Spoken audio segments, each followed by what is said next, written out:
Hello. Yes. So if you've read the title of this video, heavy topic, huh? I have breast cancer. I haven't been talking about it publicly at all. I wanted to sort of go through most of the treatment privately. I'll tell you all the details in this video. Feel free to ask some questions, but I've got a lot of information for you in this video. So watch the whole video first and I will maybe even answer all your questions. So yes, I have breast cancer. I wanted to make a video for you to tell you everything. I have already notified the Eat to Live family, which is my monthly group coaching membership. I told them about it a few months back and was kind of testing the waters with talking about the news.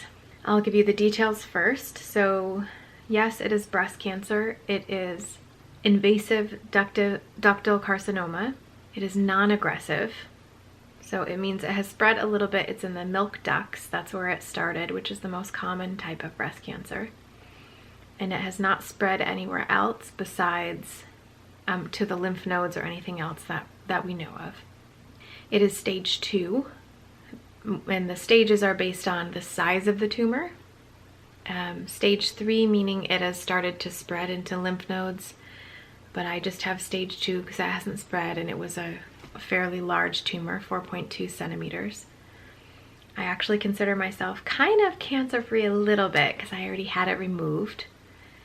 So in about April, May, when I stopped breastfeeding. I stopped breastfeeding in January and my breast took a little while to get back to normal. I noticed I had a very big lump in my right breast. And I went to go get seen, but because of COVID and all that, it took quite a while to get seen. The doctor's offices were opening up and all that, so it took a while. It took 2-3 weeks just to be seen for it. And then they did a bunch of tests.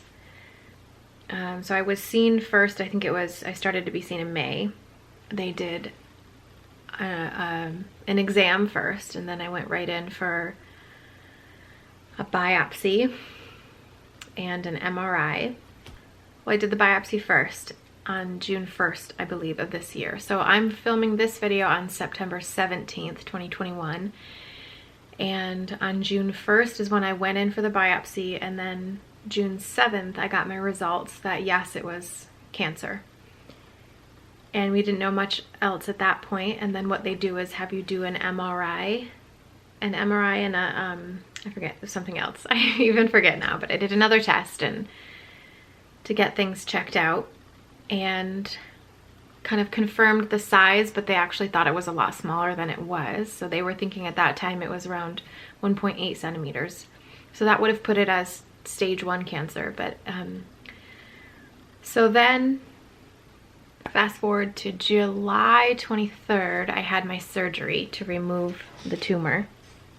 So they start surgical when possible, remove the tumor, and then they send that off for testing to decide whether it is like lots of different genetic factors about it, put all the different factors together and give you a number from this test called the Oncotype DX. So after they remove the tumor, they get it all tested, and then it takes about a month for those results. Well, it took a month to get those results to decide whether or not chemo is useful.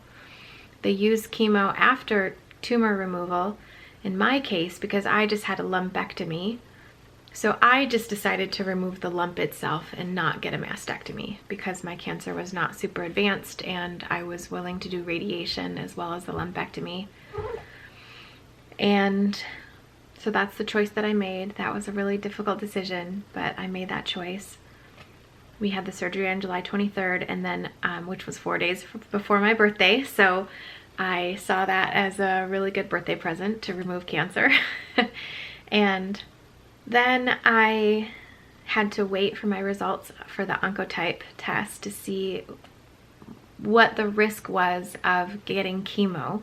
Because once they remove the tumor, then it's like, okay, well, you technically probably don't have cancer anymore, but it could have spread somewhere to in the bloodstream or something, so you could have some cancer cells floating around somewhere. So then they try to do things that are preventative for the future, recurrence and things like that. So if you had a mastectomy, in my case, I probably wouldn't have needed radiation, but I did not want to do a mastectomy, so I got the lumpectomy, which meant I would have to do radiation later, but they would have to see first if I needed chemo first. And the reason they might have done chemo was to try to rid my body of future chances of getting cancer. And so was decided that I don't need chemo. So that felt like good news to me. And Moo is sitting here with me. That felt like good news to me that I didn't have to do that part, but I did have to then the treatment plan was decided to do radiation, and then I would do 4 weeks of radiation and then go on a shot called Lupron and then tamoxifen, which are hormonal measures to try to reduce the amount of estrogen in the body going forward so that hopefully there will be no recurrence and that sort of a thing. And so where I am right now is in the middle of radiation. So I started radiation 4 days ago. I had my 4th session today and I have 16 to go. So it will take me another about 4 weeks, 3 to 4 weeks to finish that up. I'm feeling fine right now. The healing went well from the surgery, and now I'm just doing radiation, and after that I will be doing the hormonal blocker stuff to try and get the estrogen out of my body as much as possible. And we will see how I tolerate those. And in addition to that, I've been following a juicing protocol, which is Dr. Fuhrman's protocol for cancer patients, to add in a lot of juice, a lot of vegetable juice. So I've been working on that and working on having a lot more salad and a lot more Nutritarian food, as well as trying to lose weight, which I really haven't lost much lately, but I feel like I'm hiring a coach as well myself and doing everything I can to create the best outcome for me in the future. So that's kind of where I am right now today. And I got cat hair flying around. I don't know if you can see that. So I know that this is probably a big shock for you. So I hold space for that idea. I know for me, I've been dealing with this for months now, many months. So I've adjusted quite a lot. I've also been doing a lot of self-coaching and trying to support myself mentally and emotionally. I have a fantastic support system. Ouch, Moo. I try to put her down and then she just fantastic support system around me who have really been stepping it up and making this journey feel like I'm not alone. And for those of you who have dealt with cancer or are dealing with it right now, I feel for you, and I have such a expanded perspective on the things that I do as far as coaching folks on how to eat healthy and how to lose the weight if they're interested.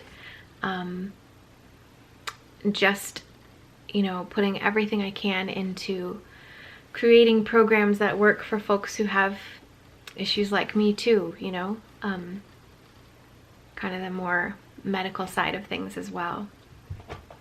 So I wanted to, you know, I'm in a very calm place about it right now, feeling very peaceful.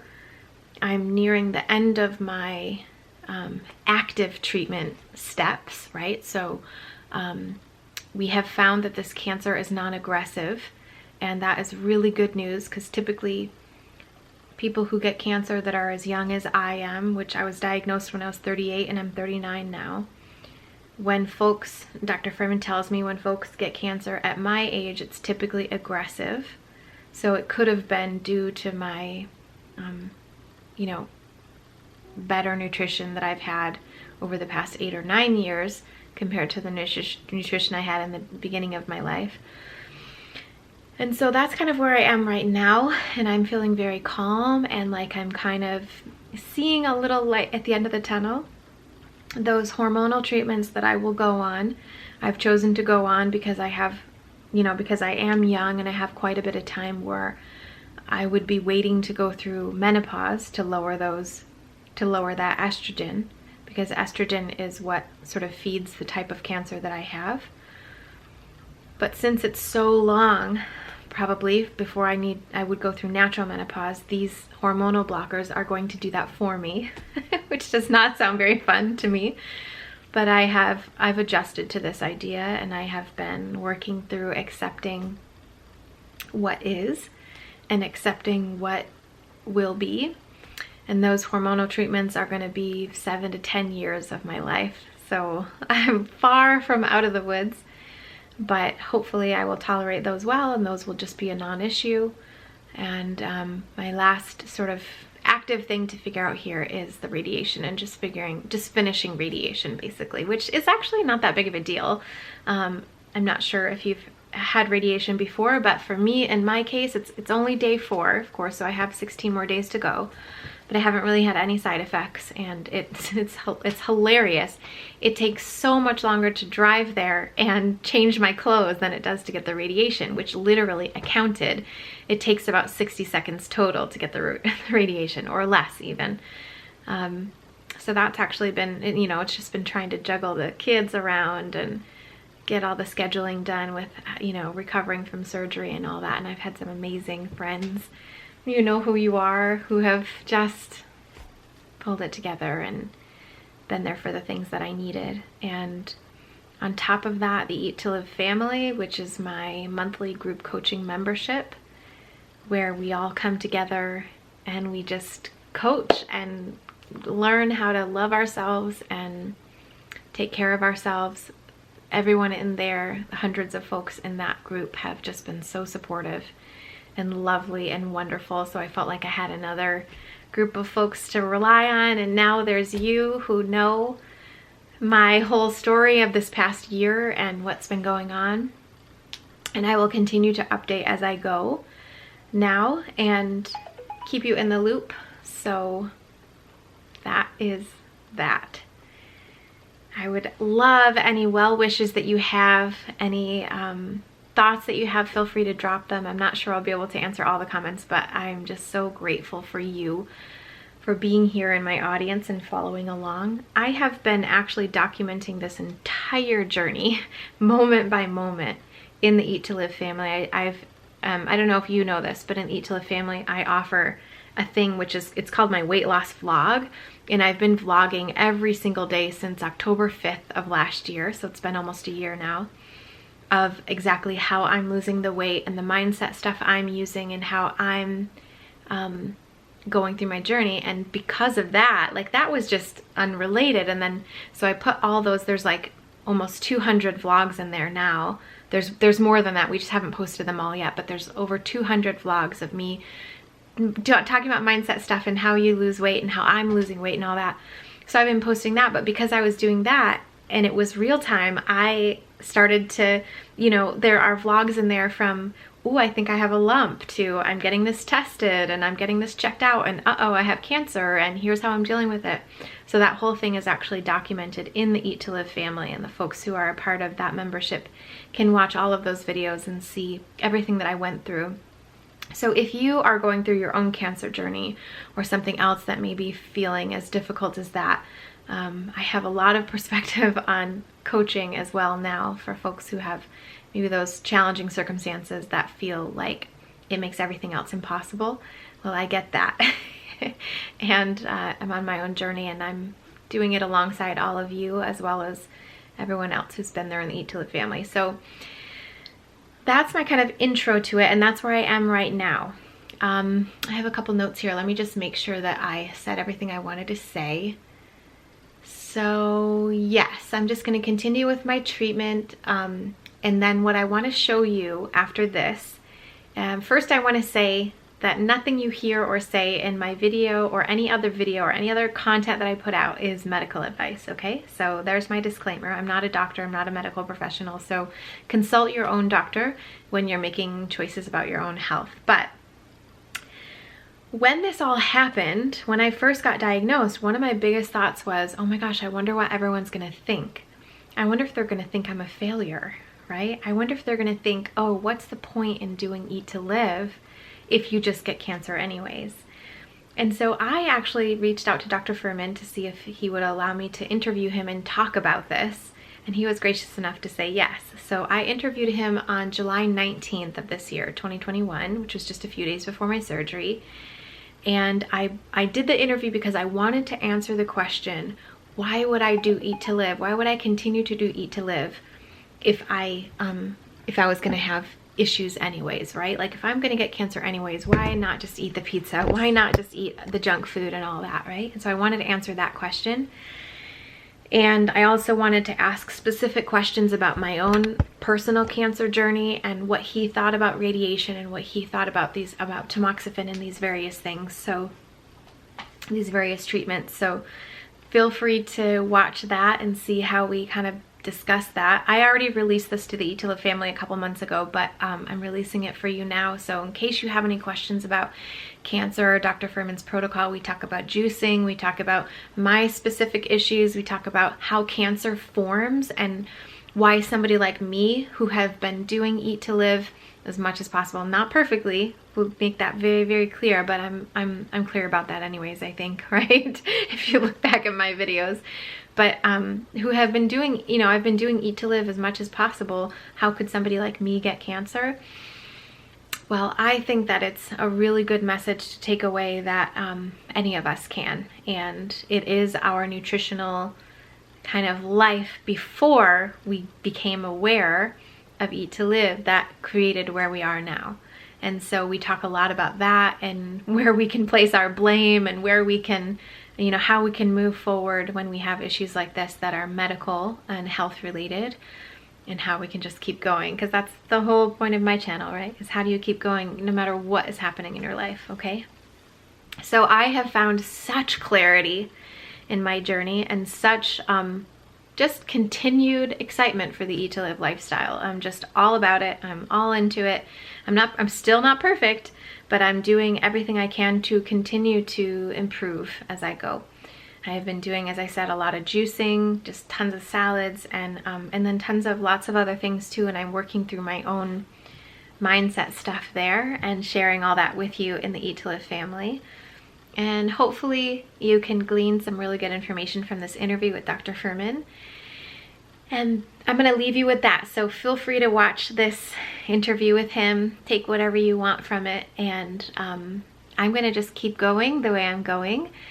We will be opening the Eat to Live family again in November. We're going to be doing another free 5-day challenge. And then we'll be opening it again in November of this year. And then I think we're going to be opening it quarterly after that. So we really need to get in if you want this amazing kind of support from other folks that are just like you and just like me. So consider that. And yeah, watch this interview and then let me know what you think down in the comments. Thank you so much for understanding and giving me the privacy and patience that I've needed in these last 6 months or so. And I will just keep going and updating you and living the lifestyle and showing you how to live it too. So join me and let's watch this interview with Dr. Fuhrman. See you soon.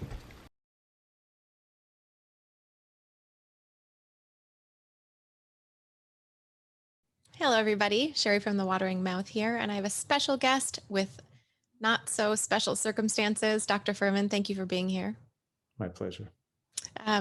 So if you guys could see from the title of the video, you can tell, yes, this is a pretty serious video. I have breast cancer. I was diagnosed, let's see, we're recording this on July 19th and I was diagnosed on June 7th. So I've known for about a month and a half or so. And I really wanted to talk about this and share my experience, but I wanted to share my experience with the help of Dr. Fuhrman because I'm not an expert. Obviously, he is on these kinds of things. And I wanted to be able to explain this in a way that would help folks understand why the Nutritarian diet is so helpful and will continue to be helpful in the future for somebody like me and for anyone else. So the first question I want to ask you, Dr. Fuhrman, we've been in touch with this for a couple of weeks now, talking back and forth about things. My cancer is what they call invasive ductal carcinoma, which means it's spread a bit beyond the original placement. It's in the ducts of my breast, the milk ducts, and it is a cancer. It's sporadic, meaning it's not genetic, meaning I'm the first person in my family to have gotten it. It's also grade 1, meaning it doesn't spread fast. Apparently it's not super aggressive. And it's also estrogen positive and HER2 negative, which are some things I don't quite understand. We'll get into that in a moment. But the first question I want to ask you, Dr. Fuhrman, is, can you answer this for anyone watching this that would see me, of all people, get cancer at age 38? Well, if Cheri can get breast cancer, what point is there in eating this way? That's my first thing that I want us to touch on. Yeah, I hate to be, the bearer of. I'm sorry, of course, that you've had this stress in your life, and you have to deal with this. And now there are no guarantees. We all do the best we can. I mean, I could get a serious disease too. I'm just reducing my risks of getting them. There's always a chance anything could happen, because there's Yeah. just a lot of somewhat random DNA mutations that could occur from react from free radicals hitting the wrong thing. But here's the thing: is that we know that cancer is a lifestyle illness, and we incur those lifestyle causes early in life. And I wrote a book called Disease Proof Your Child. I don't know when I wrote it. I think it was 2008 I wrote that book. But I explain that the overwhelming causative factors that result in breast cancer in later life is how you eat in the first 10 years of life. And that's why I'm advocating in that book why it's so critical to eat carefully, because if you're eating such junk food and eating so poorly with fried foods and fast foods and staying overweight as a child, you go through puberty early, and then that sets the stage for excess estrogen for your whole life, and usually it results in breast cancer in a person's 60s or 70s. And it's not that their later life diet wasn't a contributor, it's just that what you did in your childhood is a stronger part of that contribution cauldron of all the factors involved. And that's why I advocate where people consider my advice to be so radical or perfectionism, that I want people to have a body weight with a BMI below 21. I want them to eat such a healthy diet and not have any sweets, oils, fried foods, junk foods. I want them to do everything right, is because I'm cognizant of the fact that they live so unhealthfully the first half of their life. And I know that moderate nutritional improvements are not sufficient to undo that early life damage in all cases. It can undo some of the early life damage and reduce risk. I'm not saying there's not a benefit to making those moderate changes, but if we really want to see a predictable and dependable prevention of breast cancer, we need people to do excellent nutrition and not just dabble in this and not go on and off it and not do that and keep overweight. So I'm not, I'm sorry, I'm not placing any blame on you, because a lot of it could something to do with what your mother's diet was during your pregnancy, and what she ate before she even got pregnant affects her daughter's risk of breast cancer. And the fact that you're getting it earlier in life shows the causes were earlier. Later in life, later causes, earlier in life. We have kids with childhood cancers. It's not what they ate in the first 4 years of living. It's what the mother ate, even before she got pregnant, affects your risk. So this is so much of an unknown here, and the risks, the damage to the DNA that could have resulted in cancer now could have occurred very early. And the only learning experience here is that, well, is there anything you could have done? Well, what's the point if you don't want to berate you with things you did wrong, but for other people to learn from it? Maybe you didn't jump into this program with both feet. Maybe you still dabbled with a foot in both worlds. And maybe your weight fluctuations, staying a little bit of overweight, and not being careful enough on this early enough was allowed this damage that occurred even in your childhood or in your infancy and childhood to manifest in cancer now. Whatever it is, that at this point, it may be an encouragement for somebody else to really take charge of their health and do the best they can. And the fact that even you at this point of having a early life breast cancer, but it's not an aggressive breast cancer. Right, right, right. It's relatively slower growing breast cancer, and the slower growing breast cancers can be you can control their growth by keeping your estrogen low, your body fat low, eating excellently, and you could live a life and be protected the rest of your life. But obviously, the underlying message here is, if we're going to do this, we might as well do it all the way. Yeah, for sure. Why do it and still have those risks? And once you have a disease like you have now, is that you're going to do everything possible now Yeah. to do the best you can. You're not going to, because there's no point in taking any chances. And doing a Nutritarian program 100% is even more fun. It's just hard for people to realize.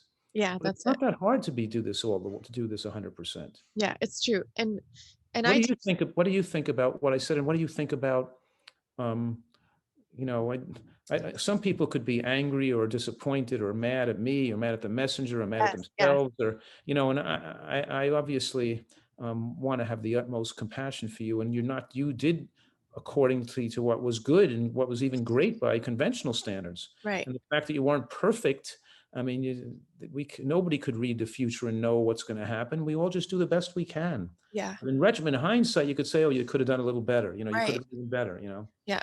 That's the really frustrating part, but this is the messaging that I wanted to get across because when I first got the diagnosis, I mean, when I first felt the lump, so I've had a lot of questions about the lump itself. And for me, because I had pregnancies, my breasts were so lumpy and like painful during nursing and everything, anyways, that I couldn't have told while I was pregnant or while I was nursing. And so it took a while for my breast tissue to calm down to the point where I could even notice that I had a lump. So we're talking a year and a half probably of the time where it grew the fastest, maybe where my diet was off during pregnancy and the more I was trying to get back on after pregnancy. And so it wasn't until then that I could actually feel it. For me, it was fairly obvious because I have a small breast anyway. It's pretty easy to see, and to feel. So that's why I definitely do recommend at least, doing your breast exams and things like that. But once I noticed it and I started thinking, oh, I wonder if this is cancer, it was very obviously, a lump, very noticeable still. And I started like my thoughts started going like, oh, I wonder if it's cancer. I wonder if it's cancer. How could it be cancer? This kind of stuff. And when I did finally end up with the testing and they confirmed that it was cancer, I went through a lot of those emotions, like you're talking about, a lot of those thoughts and emotions, like, I can't believe like me this early. And, I still deal with a lot of the anger and obviously sadness and things like that. But that's especially why I wanted to reach out to you, because I started to think to myself, as you said, and I was hoping you would say just those things, that the non-aggressive nature of it, the fact that it's not worse at this point, as far as we know, it hasn't spread into the lymph nodes yet. That's a thing that you find out after you have surgery, and my surgery is in just a few days from the recording of this video. So I'll know more about that later. But that I kept thinking to myself, well, it must have been that. And so we could talk about my childhood diet for sure was, I mean, I literally ate white bread, peanut butter, and jelly for the first 10 years of my life. If, barely anything else than that. And if it wasn't that, it was some kind of other carb or canned vegetables, if anything like that, which I don't fault my parents because they don't know either. They don't know enough about nutrition at this point in the mid 80s to make any difference in their lives or in our lives. So when you're raised this way, I started thinking to myself, okay, there's a lot of different factors here. It's the way that I ate. It's maybe my mother's diet, but it's a lot of things over life then too, like low vitamin D. I know I've had low vitamin D forever. Um, just lack of nutrients, lack of vegetables, lack of exercise, just kind of a typical, I think American kids diet. I was raised on dairy and meat and cheeses and things like that. So I did go through puberty at age almost 13, so like 12 and a half. And I know you talk about that a lot, that going through an early puberty, as you said, exposes yourself to so much more estrogen throughout your life, which I'm sure was as a result of having had so much dairy and things like that throughout my life. And so you think back on it, and I'm just so glad that you said it the way you did, because it feels like, you can put so much blame on yourself and you can go, oh, well, I could have done better. I could have done better. And you start focusing on that part, and you that makes you lose focus on the, well, what can I do now? What can I, it's here anyways. And I wanted you to touch very briefly, if you could, on cancer and the fact that it's a long forming disease. So I think every person I've talked to doesn't know this, that when you get cancer, when you get diagnosed with cancer, the moment you get diagnosed, it doesn't mean that's when you got cancer or that you got it a year before. You've had it for so long. Can you just touch on that for a moment? Yes.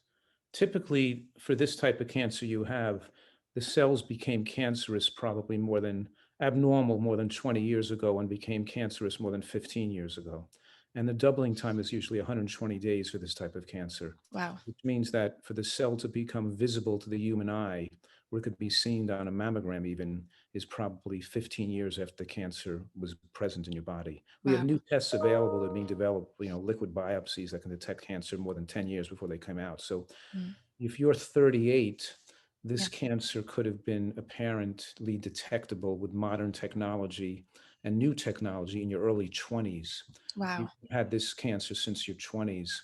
So you may have been keeping your somewhat, even though your diet hasn't been perfect, and even though you've yo-yoed and been overweight and whatever you've Yeah. done wrong, Yeah. it may have still had a positive effect on keeping this cancer to be a slower growing cancer, because maybe it would have morphed, because you probably had this cancer for more than 15 years since your Yeah. 20s, what you ate when you were a kid. Yeah. And now it would have morphed into a more fast and more aggressive cancer. And it's still, so what you're doing may have helped it somewhat. And you can continue to help it with more degrees of excellence to not only keep it slow growing, but make it even stop growing or not grow at all. Or, so there's more you can do. But obviously, this is not something that just happened to you. The time that's 1.8 centimeters, grows from 2 cells to 4 cells is 3 months. And then 4 cells to 8 cells is 3 more months. And that, by the time, it has to be millions of cells built for the body for it to be big enough, so it keeps doubling. So the point is that um, cancer diagnosis is made after the disease has been there for over a Right. decade, Right. Yeah, exactly. Exactly. That's the point I wanted to make here, is that, we're looking at something in when I was 15, perhaps, or 20 or 24, when this kind of a thing is developing at this point, and everything that I did up until that point, and my diet at that point, I was just starting to begin to think about healthy eating, right? And so at that point, when you're making that slow of change in your diet, you're really not helping things out enough as they would need to be helped out. Right. If we had more medical technology, and we could have detected through a blood biopsy that you had that when you were in your 20s, then you could have developed a program that may have been more, because you didn't know. There's no way to Right. know at that point. Today's society, we don't know. The breast exams and mammograms don't really detect breast cancer. They're not early Yeah, detection. They only detect things when there's been there for such a long time. exactly. So it's too, Yeah.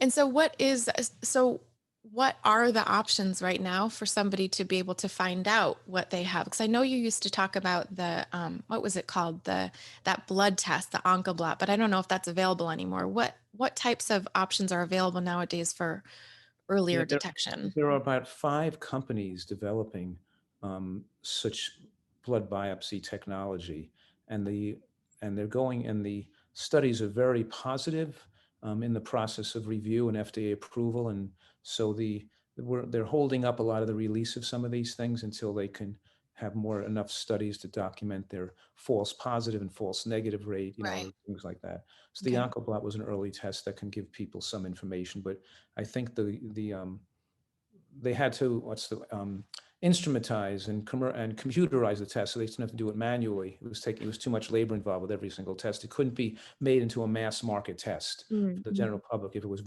made generally available. It was too much hand steps in the lab across the way, so they're still developing that test to make it more acceptable to the mass market, and to have the level of um, that technology be FDA approved. But it's soon to be coming out and put mammograms out of business. But mammograms have not been shown in various populations to be effective at extending lifespan for the population as a whole, because obviously you detect, for the people that are helped by early treatments, you have people that are hurt by people who don't even have an aggressive cancer to be falsely diagnosed with cancer. So it just balances out the people that are hurt and people that are helped. So it doesn't have a lot of efficacy at extending women's lifespan. We're hoping that this technology is improved, so in the future we have much better diagnostic tests, but all and that which could be encouraging for people to make radical nutritional change, like a cholesterol level. You give a person high cholesterol, and they're more likely to change their diet compared to a person who has a low cholesterol. But in any case, this is still a disease that's lifestyle, environment, and diet, and that's why my mission and my message is to tell people it has to be reading, writing, arithmetic, and nutritional science taught in grade school. And nutrition shouldn't be something that's taught in professional schools, medical schools, and Right.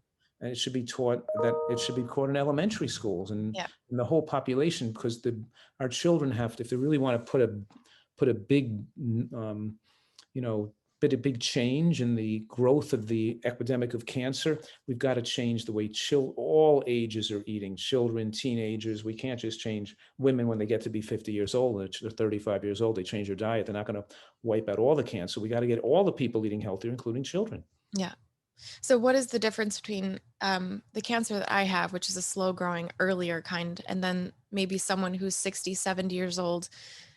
Can you tell us a little bit about the differences between those? You said in your email to me something about, let me see if I can find that. The more slow growing cancers occurring later in life are likely easier to modulate with diet versus mine. It's harder to kind of make it go away maybe. Can you just talk about that a little bit? No, I didn't know that you had the type of cancer you had. So Okay. let me clarify that. Okay. Is that most premenopausal cancers that occur earlier in life, between the ages of 30 and 45 or so, they're mostly more aggressive, rapidly growing cancers that are estrogen negative. Okay. So the majority of those cancers are more invasive, they spread more rapidly, and because they're multiplying more rapidly and unraveling their DNA and replicating more rapidly, they're more sensitive to be halted or treated by chemotherapy. Okay. The faster the cancer is growing, the more chemotherapy is effective against it. I see. Okay. Now, it's usually the later life cancers after the age of 60, which are mostly estrogen positive, are more slowly growing. And those cancers have chemotherapy has very little effect at extending lifespan. And as people get older, chemotherapy has no effect, or if there has an effect, it extends life 2 months or something. It overall is a wash. It hurts some people, it helps others, but the overall benefit is very slight. Okay. We say, why bother with the risks of chemo and all the discomfort of chemo? It's not going to guarantee your cancer is gone anyway, because it's a slow growing cancer.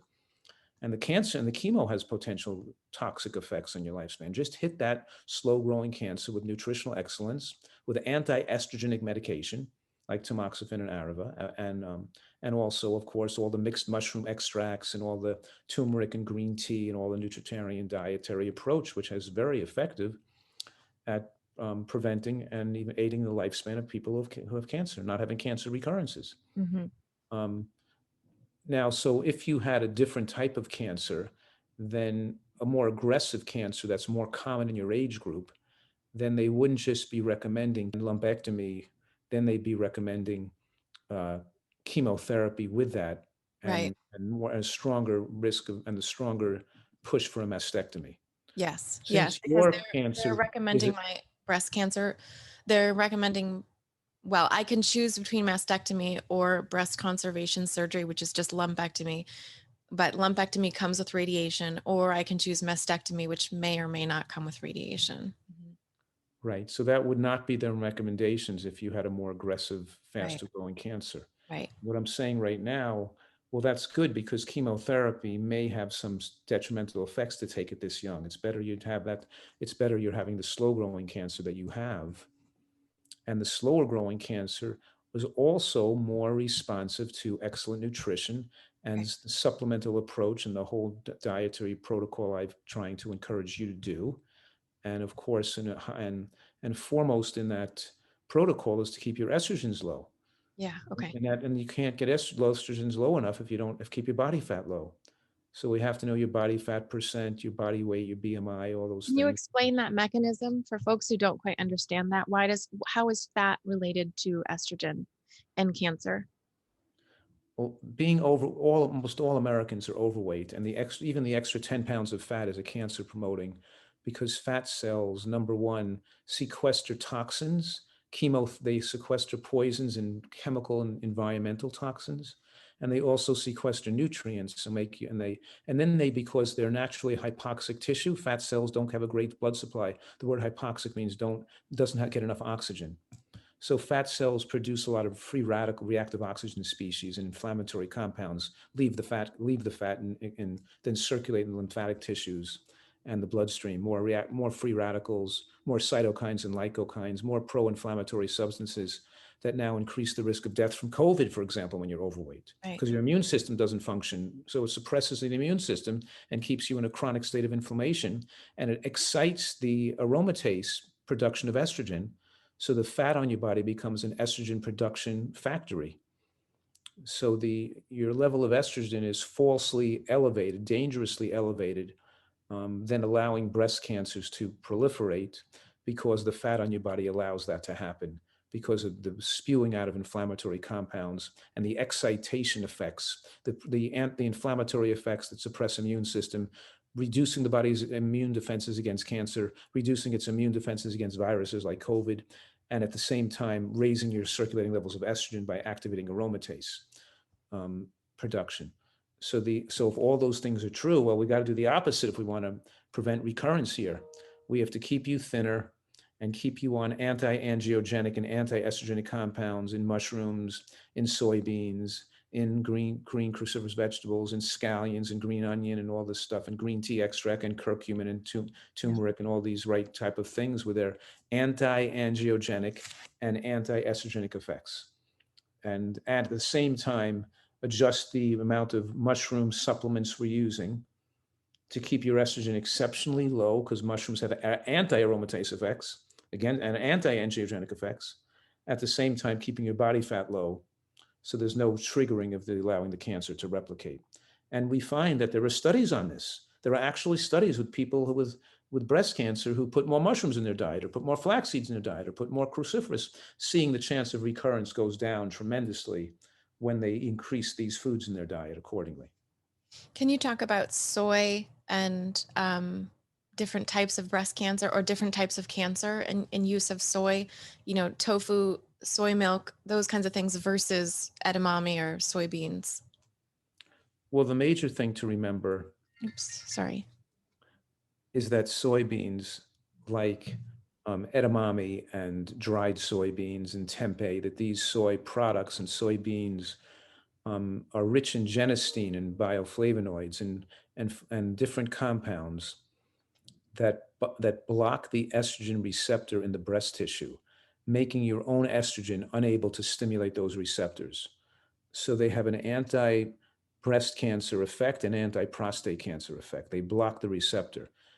So the genistein has an estrogen-like shape, so it can stick to the estrogen receptor and hang on to it, blocking it so your own estrogens don't stimulate it. So studies have shown that not only does soybeans don't prevent the occurrence of cancer, including ductal carcinomas, they also show to reduce increased lifespan and reduce recurrence in women who already have cancer.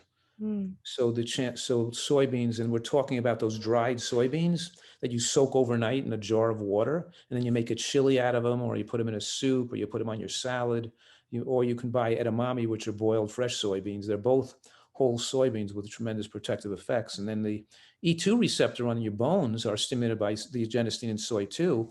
But instead of the receptors on your bones being blocked by soy, they're actually stimulated by soy to keep bone mass and muscle mass up as we age. Wow. So they have a better effect on strength, and they're high in protein to aid in our musculoskeletal wellness and our longevity. So I'm suggesting and saying that the evidence is that soybeans have dramatic lifespan enhancing effects for both people with cancer and without cancer. And there's been an internet, we could say, conspiracy or whatever it is. What do they call these things that people invent these crazy things politically, these wild things people believe. But in any case, there's been this idea that soy is bad for you based on studies on processed foods or isolated soy protein, which doesn't behave like a soybean does. An isolated soy protein can raise IGF-1 like meat.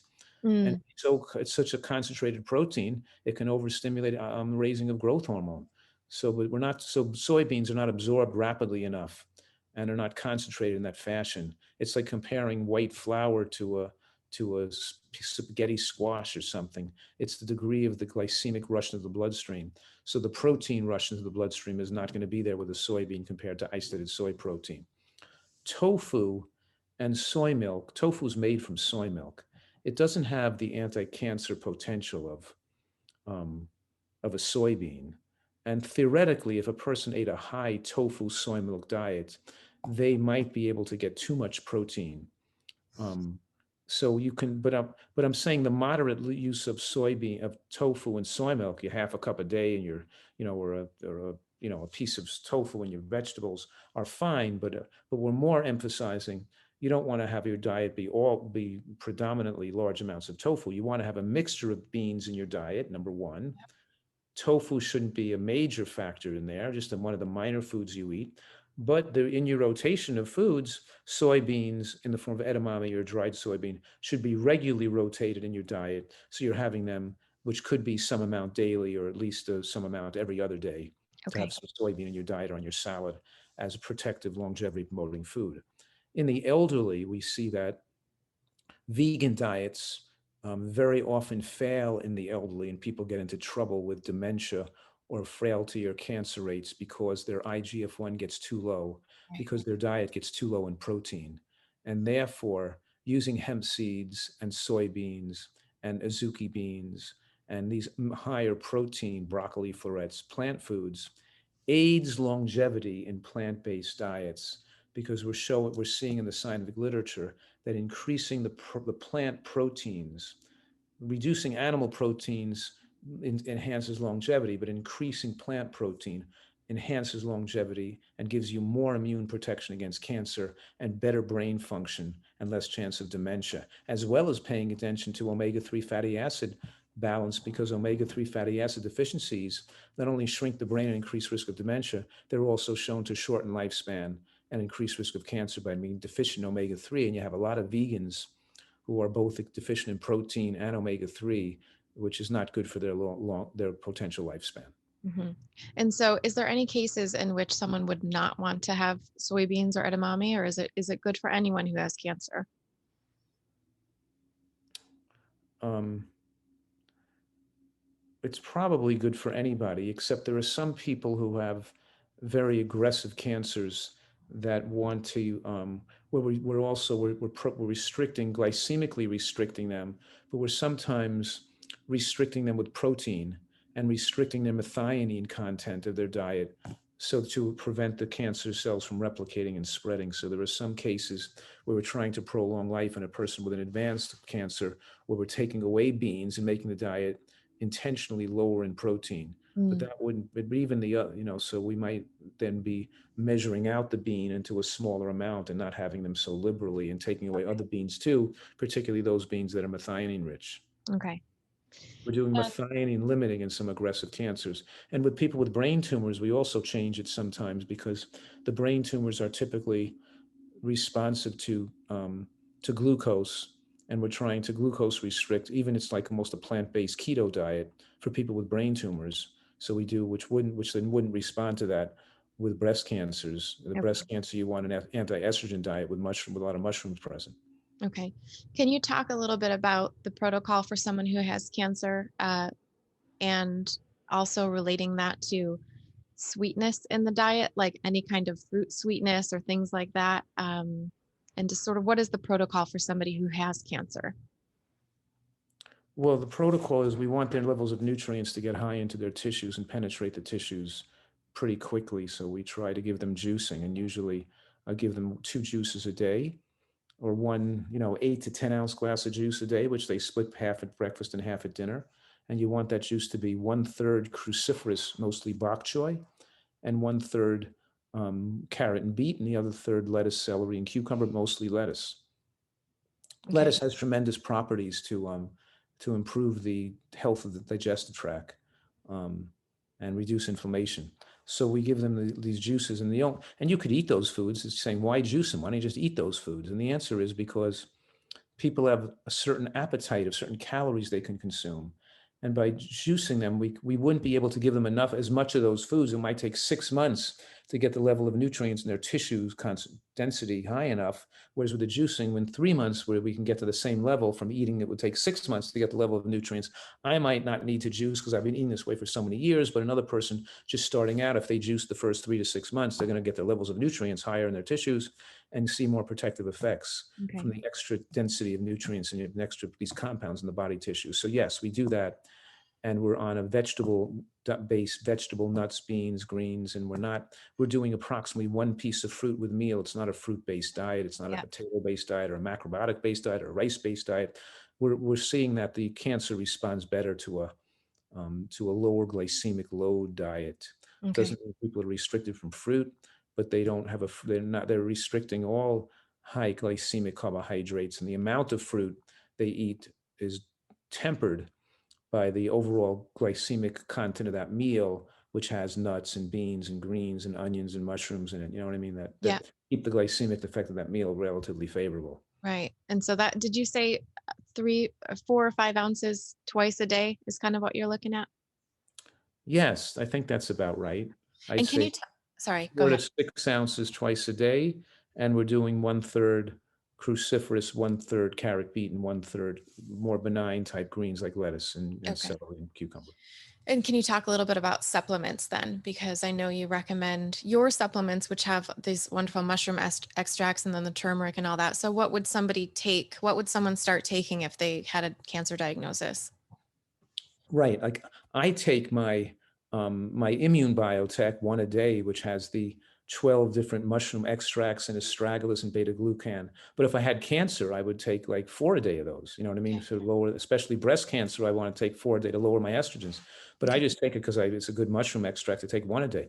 I take the ultracell Spread 'em biotech. out. You spread them out during the day. There's a Yes. reason for that. I Okay. would take the mushrooms with the meals, but the Ultracell Biotech, which has the green tea extract Mhm. and the turmeric and the compounds from turmeric, like the curcumins, that I would space out by the hour and not eat it related to meals. So I would take it one upon awakening in the morning and then count out like 4 hours of 5 hours, 4 hours of 5 hours, 4 hours of 5 hours, right to bedtime. So Mm. that so these compounds are circulating in your bloodstream all the time because they have anti-proliferative effects and prevent cells from replicating, and they constantly preventing cancer cells from turning over. So so like I said, I take 1 of those a day, so I get some green tea and I get some turmeric every day. But if I had cancer, I would probably space out to take 4 or 5 a day through the day, maybe Okay. even 5 a day, because those compounds have powerful benefits for people with cancer. So probably 4 a day on both of those, the immune Okay. biotech, and that's addition to the general supplement, the Women's Multi Plus Yeah. D, my Women's Multi, which has no folate because folic acid drives cancer, and too much folate from a supplement may even not be favorable. Right. So all these supplements have too many things that drive cellular replication. So I designed mine obviously for a different clientele. Instead of designing it for people who aren't eating green vegetables, I'm designing it for people who are eating green vegetables. Right. My So they folate is always off the charts when I Right? get my You don't blood want to give tested. people folate who already have high folate. So I'm giving them Right. enough B12, extra iodine, extra K2, extra vitamin D, extra zinc. The zinc's very important for the long-term function of the immune system, and we're preventing those deficiencies. And the last thing is um, the refrigerated DHA EPA, Mhm. because the rancidity forms toxic compounds when your oils are heated or at room temperature for too long. So one of the riskiest foods people eat on the American dietary landscape are the oils, particularly cooked oils, which then are promote inflammation, damage digestive tract, or linked to autoimmune disease and cancer. And then we take oil in the form of fish oil, and a lot of them taste like gasoline. A lot of it's rotten, and they're Yeah. not fresh. So we make sure you have the brain protective oils and the immune system protective oils, preventing deficiencies of omega-3. But we keep what I designed this so we can have it shipped to us in small glass bottles, in refrigerated trucks. And then we can keep the bottles refrigerated at our facility, at our warehouse, until they're shipped out. So people are getting a product with less chance of rancidity because you can buy a product, a different brand that's not rancid, because maybe they just manufactured it pretty close to the time when you bought it, but you don't even know Right. that all the time. And maybe it sat on the shelf of a health food store for a year at Yeah. room temperature. You know what I mean? Yeah. Yeah. Yeah. I've been taking all those. I've been doing that protocol. I need to take more of the mushroom and the other one as well. Yeah, I would And- just up the dose of those two. Okay. When you guys produce the mushroom one, do you cook the mushrooms first? I'm always curious if you see these mushroom supplements, should you even take them if they didn't cook them beforehand? How does that work? No, they're dehydrated. They're not cooked. The Okay. cooking of mushrooms to lower agarotine, that's only in the brand of mushroom. That's the portobello and the white button mushroom. That's not in these other lion's mane and trumpet and all Mm, these other brands of anti-cancer mushrooms in the tech. So they're not. They're dehydrated, and dehydration removes the agarotine in that type of mushroom anyway. I see. So yeah, Okay. and we don't prepare them. We just buy them from the finest sources. We don't make them in Sure. our facility. We're just Okay. buying them purchasing them from the best sources, the best qualities, Okay. So that organic. only relates to the agarotine only relates to the common ones that you find in the grocery store then. Sure. And the amount of agarotine still make the mushroom is still more powerfully anti-cancer in spite of the agarotine. Right. You know what I mean? Yeah. But I might as well lower the agarotine and make sure there's nothing toxic in the mushroom, because small amounts of toxins is not bad. As long as we're eating a lot of variety, we don't have a lot of one type of mushroom. It's mostly that I'm encouraging people to eat so much mushroom that I don't want them to get too much agarotine. So then it's better we cook the mushrooms and let it blow off the air, the steam and whatever, to lower Yeah. the content. But I don't want people to get crazy about a little bit of agarotine in their food. Yeah. Okay.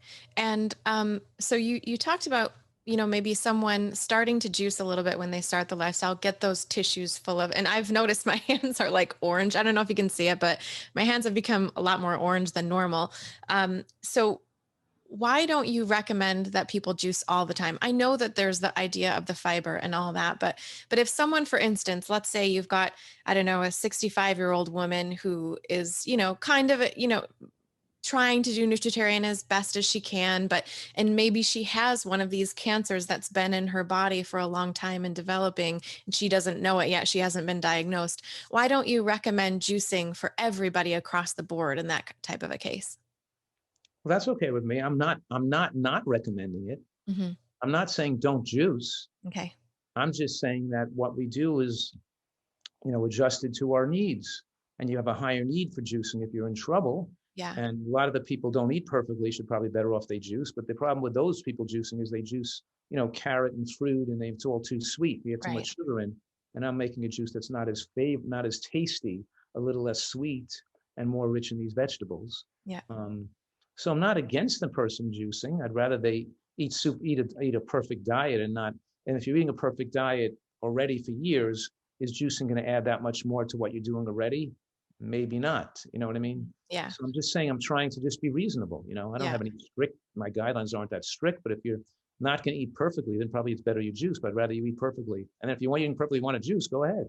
Okay, that's good to know. And you did mention, I watched something in the member forum, in a breast cancer seminar you did years ago. You did mention and recently, actually, in one of the NutriTalks, you mentioned to be careful with juicing because of organic versus non-organic. So do you think it's okay if someone, because what I'm thinking is I'm only 38, I have cancer already. When I get rid of this cancer, I'd like to continue juicing because I just want to keep those Yeah, I think nutrients that up. would be great for you to do that. But yeah, you should only do organic, because when you're juicing, you're eating more leafy greens and more Right. parts of the vegetables and more extra food that could be contaminated. So you just increase your possible exposure to pesticides by Yeah. taking in. Because the reason we juice is to get people who have smaller appetites to eat more vegetables, to get Right. more vegetable compounds. And now you put more toxins in your body. So yes, I mean, you have to, if you're going to juice commercially, you have to find a place and pay the extra money for organic, or buy the organic fruit and juice it yourself, or make your own. And I'm an advocate of people growing bok choy, because Right. they're not infested by insects, and they're easy to grow, and they taste great, and they're so versatile. Yeah. All right. I just have one little sort of last question. This is more selfish for me. I'd like to know what you think about radiation and tamoxifen as treatments, because what I was told is I have a choice between mastectomy, where we radically remove all the breast tissue, possibly do radiation, or if I wanted to do a lumpectomy and just, sort of dig out that lump and hopefully get all of it, then I would definitely need radiation.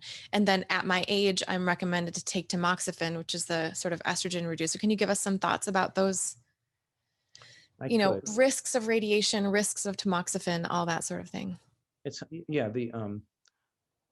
You have an estrogen positive tumor, Yeah. and if you were like some people I've treated, including family members, didn't tolerate tamoxifen or Arava. They got too depressed from it. Mm, And I measured their estrogens, and they were postmenopausal at the time, so their body's estrogen were very low with the mushroom extracts. Their own estrogens are undetectable anyway, so the added benefit of tamoxifen may be minimal. With you, because you're in childbearing ages um, and you're younger, even with the mushroom extracts, we may not be able to suppress your estrogen as low as you possibly can, and therefore you might be better to do 10 years of something of an estrogen suppressive regimen to make sure this doesn't so this is completely gone. So I think that unless you had a bad reaction to it, that you should be on an anti-estrogen like tamoxifen long term, and that unless we are so responsive to the estrogen supplements we're giving, mushroom supplements have the anti-estrogenic effects. They work like tamoxifen. And if your estrogens were undetectable, then maybe you wouldn't need it. But I think because of your age, you're still going to probably, there's going to be some reduced risk and some benefit to you to stay on the anti-estrogenic medication long term. Okay. And I think that will benefit you more than radiation will. Okay. So radiation may benefit a very small number of people who are having lumpectomies versus mastectomies, but at lower estrogen is going to benefit everybody with an estrogen positive tumor. Okay. You know what I'm saying? Yeah.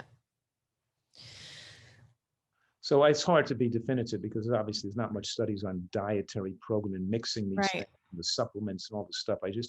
I have individual studies on mushrooms, and I have individual studies on flax seeds, and we have individual studies on but we don't have a study doing the whole We see each individual component. There are studies showing it benefits women with this condition, but we don't. But I'm trying to do studies which show that the whole protocol. And I just published a cancer series in the International Journal of Disease, the International Journal of Plant-Based Nutrition. I just published a study on that, on disease reversal and preventing the recurrence in cancer patients using this protocol. But but obviously I'd love to have, the millions of dollars to demonstrate this as effective by doing the whole portfolio, all the recommendations together, not just breaking it, but obviously maybe in years ahead it'll happen. Yeah. And that's the frustrating part for me too, is not a single doctor that I've talked to or professional that I've talked to about this has said a single thing about food to me, not a single thing. And the numbers that I get, the percentages I get are, if you do lumpectomy, your chances of recurrence are 20 to 40%. If you do radiation, it's less than 10%. So then it makes it sound like radiation is good, but then they don't know anything about, what are the chances if you're also doing all these mushroom extracts and nutritional intervention and things like that as well. So it's tough to make decisions when the doctors have no knowledge about the nutritional side of it as well. Yeah. And they also usually, if you pull out the literature, they exaggerate they usually don't accurately confer what the studies show, But in any case, I think in your case, it's reasonable to just add this on to whatever they're recommending and still take the recommended anti-estrogens, Yeah. Okay. And probably the radiation too, because you're so young. Right. And they do it better today than it's the damage to your heart from the radiation, the angles, and they've improved on that modality. There's less potential risks than there were 30 years ago from radiation treatment of breast cancer. Yeah. Okay. Well, those are all the questions I had. Sorry, this was not the most fun interview perhaps, but I really appreciate you being there for me, but especially for my audience and anyone else who might be going through something similar. Absolutely. It's very brave of you and surprisingly open of you to be sharing this with people like this. But I know you have such goodwill for people. So it's wonderful. So I appreciate you. Thanks, Dr. Fuhrman.